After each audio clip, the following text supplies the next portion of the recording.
Then what is very important is to support your spouse, to stand by your spouse, to be fair and just. Here I need to spend a few minutes. What is the meaning of fair and just? Your mother has a problem with your wife. You don't just side with one of them. No, you must be just. You must be fair. If your mother is wrong, she is wrong even if she is your mother. We have an attitude where we say, my mother is my door to paradise. My brother, sometimes your mother is your door to hell. Did you know that? From Islam, I'm telling you, if that mother of yours is oppressive and she is doing something wrong, she could be your door to hell, not to heaven. Do you know that? Wallahi. And I am saying this with all passion because we have seen a lot of marriages where the mother-in-law thinks she is the queen who is married to the woman who you are married to before you. And then she comes and relays all her unjust instructions which are absolutely unacceptable. And the man just sits down. That's my mother. That's my mother. That's my mother. How long are you going to keep on saying that's your mother when she is oppressing your wife? Something somehow, somewhere needs to be said. Either speak to your father or tell your mother, Mother, I love you so much. I did not marry this woman for her to be a means of taking my love away from you or your love away from me. The love I have for you is totally different from the love I have for her. So mother, I will love you forever, but I want to tell you this is the line you do not cross, my beloved mother. And you kiss her forehead, you can kiss her hands and her cheeks and tell her that my mother, you are wrong. Lay it down. When you do not lay your territory, your marriage cannot work. People don't know where is my limit. They don't know. So how can your marriage work? Your mother doesn't know, your father doesn't know. Some fathers issue instructions to their daughters-in-law worse than the instruction of their own son to that wife of theirs. So what was the point? Father, why didn't you just marry this woman one time? That is not fair. You cannot just come and say, that's my daughter-in-law, I must tell her, you stand here, you go there. No, they have their life. Give them their freedom. Understand, they too need to grow in marriage to live happily ever after. It's not just you who comes and dish instructions and go out. I know this, what I've said here might be a bit bitter for some people to digest, but it is a fact of life. It is a red button that we press, and we need to press it and constantly remind people. Because when you talk about happily ever after, remember, you need to address issues that are current and valid. Otherwise, you are wasting your time. I cannot speak about a fairy tale because none of us will then learn something by the time we walk out of these doors.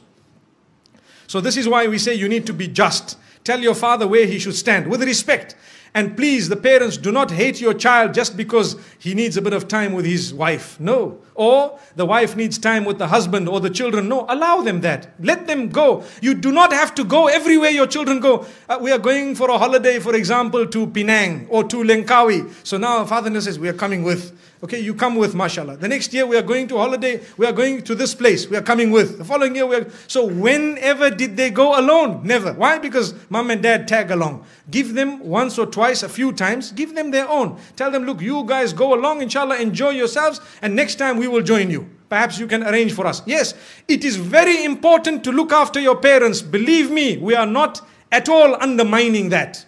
That is a rule on its own. Look after your parents, but be just when it comes to your relation with them and the relation with your spouse. Be just. Even your children. Some people, and this happens in some homes, they have more than one child. So the children begin to get children. So those children who live with them in the same home, every time we shout them, we pick on them. Why? Because they live in the same home. And when the other son's children come, because they live far away, oh, my son, where were you? What happened? These children are watching. They are seeing, look at this grandfather of mine. These people here, does he know what they do at school? And here he is embracing them. It is only because we are foolish. Human nature makes us get irritated with those we live with sometimes. And we don't know those who are really irritating are actually so close to us because they are far. This is why we tell parents, sometimes you need to make sure your children live a little bit of a distance from you so that you can be even closer in relation. And I have seen in my life with lots of experience that those children who do not live with their parents are sometimes closer closer in relation with their parents, they have a better understanding and they have a much better relation. And I am not promoting people to abandon their parents. No, you need never to abandon your parents. If you do that, you are sinful of the highest order. But what we are saying is, give each other your breathing space. Is very important. Give each other breathing space. Some women, they get married into homes where mother-in-law sits and dishes instruction, right? Today we will cook this. I'm inviting 20 people for lunch, 40 people for supper. Tomorrow morning, 60 people for breakfast. But hang on, man. I am one daughter-in-law here. We are a few people here. What's going on? If this happened once a while, it's okay. But you cannot just sit back and dish out instructions as though this is a restaurant. MashaAllah, if you really want, I have a friend who owns a restaurant known as Dine More down the road. Perhaps we can go there. MashaAllah. May Allah subhanahu wa ta'ala grant us goodness. I had to mention that because, you know, there are a few restaurants we've been to here. And MashaAllah, the cuisine is something else. So my brothers and sisters, I'm just thinking of it, probably the cooks are males, not females. Remember this. When you say food is very nice, a sharp woman would say, well, that's a male cook. Which means now let's eat here every other day.